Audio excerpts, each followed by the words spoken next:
up on site again, as you can probably guess from this. Full quarantine hasn't kicked in yet, so tonight's my rest night to get out for a run this morning to give me time to do this video.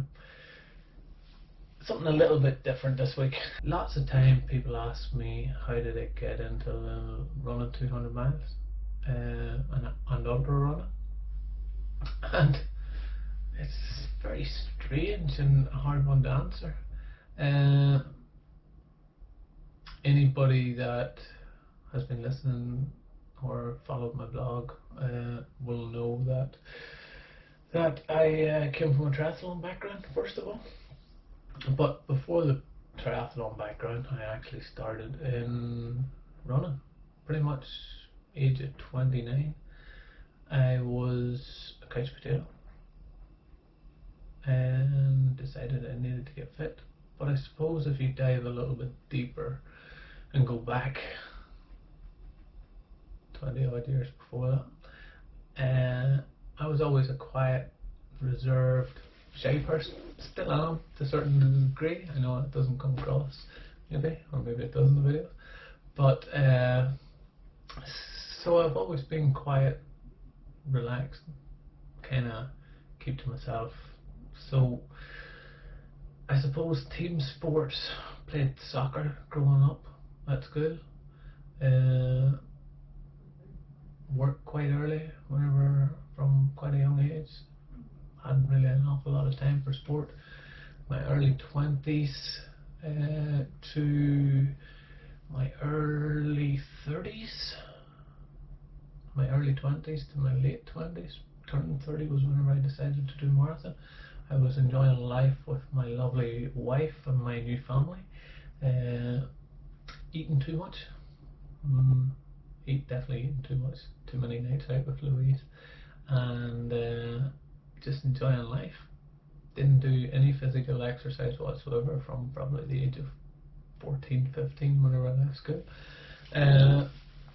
So I thought I was naturally fit from the work I done, but it's a different type of fitness, as anybody that's gone on a similar journey will know. So I got into marathon, decided to do a marathon at 30 for charity. Decided to do it 6 weeks out.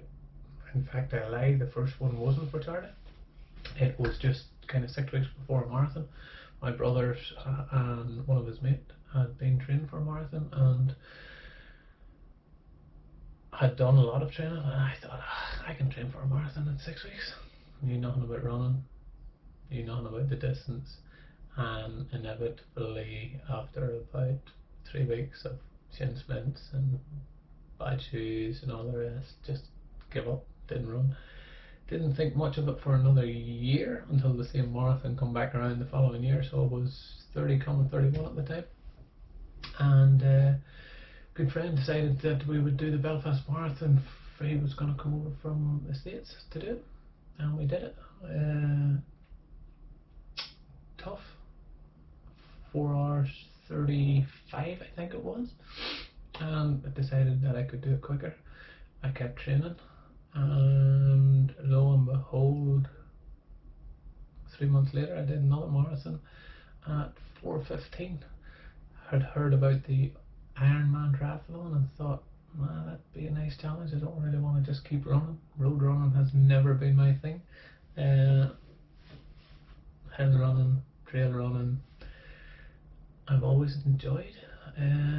Even whenever I was doing the triathlon off season and the Ironman distance, I always would have done kind of hill running and off season as part of that to keep my fitness up. So I've always enjoyed that aspect of it. And 2017 then, fast forward probably 8 years, and I did the Ultraman triathlon, a 3-day triathlon. I thought that was the toughest thing in my life that I would ever do. I trained hard for it for 2 years, done well, finished in the top third I think of the race, but my goal was just to finish the race, so finished it, and was over the moon with how I performed in the Ultraman. And as I say, I thought that was probably going to be my toughest was a 10k swim and 140k on day 1. You've got 12 hours each day. Day 2 is 280k on the bike, so that's a 10k swim and 140k bike ride. Day 2 is 280k bike ride, and day 3 is a double marathon, which was my longest run to date. That was in May 17, and around about June I heard there was a rumour that there was going to be a 100-mile Feral Pig in Western Australia, and I thought, I had seen 100-mile trail runs before, always was a bit interested and thought, I've got good mental strength, I can do that, and decided to train up for it, have a bash.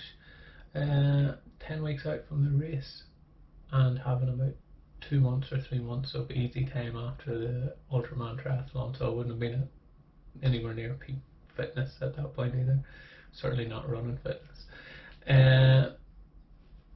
The first 100-miler, because of course I didn't think about doing like a 100k or a 50-miler or anything like that, that would have been too sensible. It nearly killed me. The race was 33, it took me 33 hours to do it. Very hot year, a lot of people pulled out of Feral Pig that year. It is a popular race here in WA, an amazing race run by great organisers, but really struggled. Got to the end of the Feral Pig and the race organiser goes, "You think that was tough? There's a 200-mile race that's out there," and it just blew my mind that there was such a race.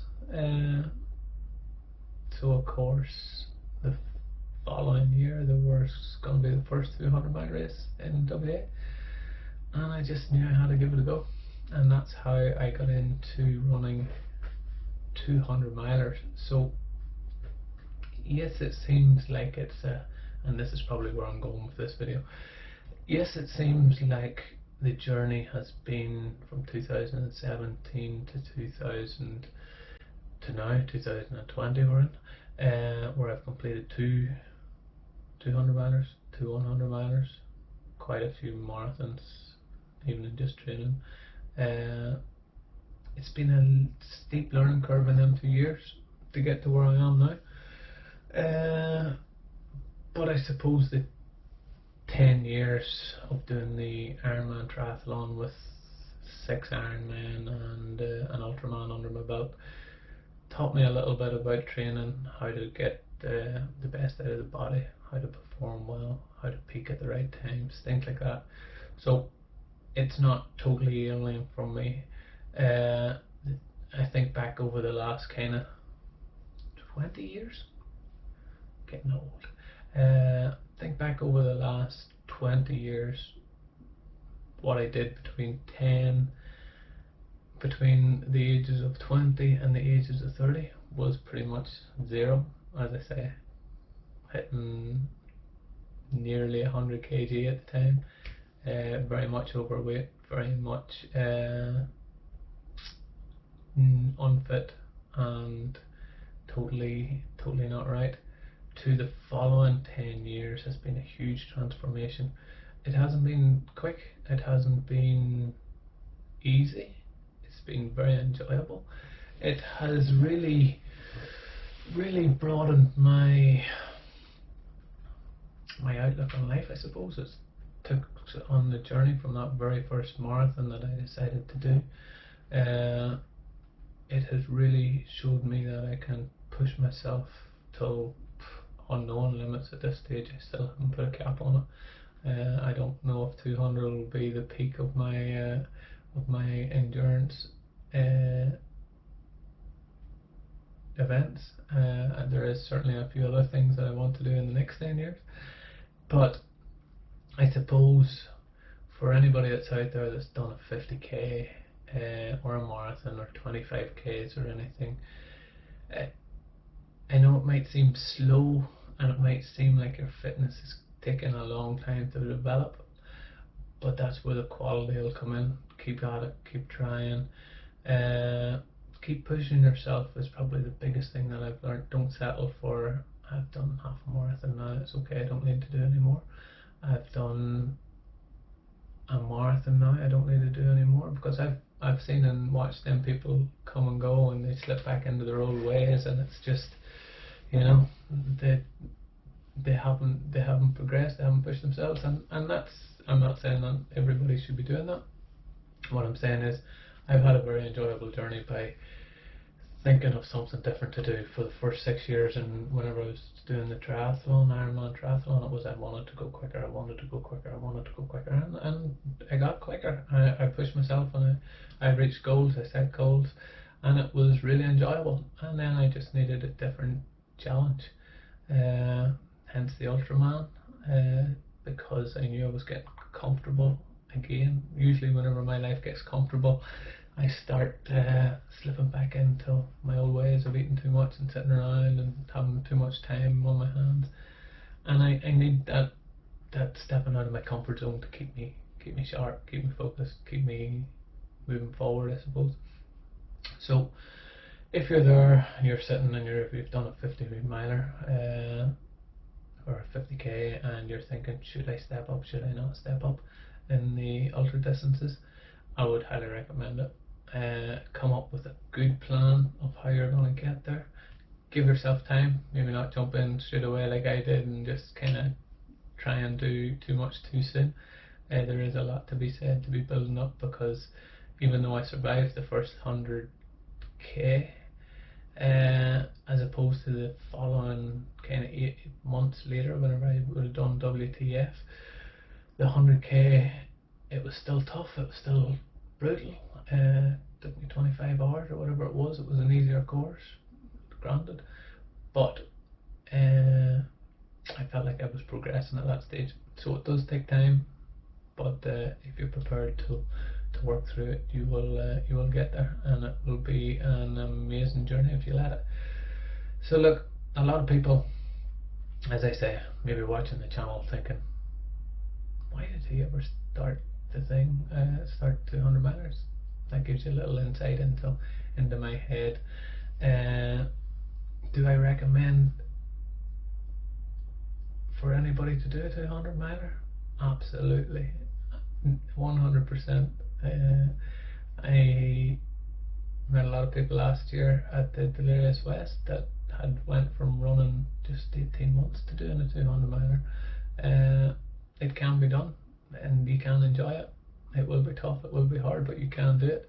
So I'm not necessarily saying give yourself 2 years to do a big race, and it doesn't have to be a 200 miler. If you're starting out, if you're at 20k, set yourself the goal of a 50 miler or a 50k.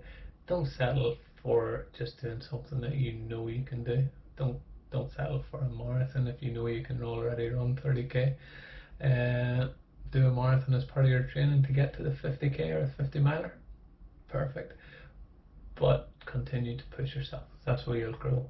Whether it's with speed, go faster, or whether it's go longer. But set them high targets for yourself and keep pushing forward. So hopefully that gives you a bit of an insight to who I am, what I do, and as usual, thanks for watching, guys.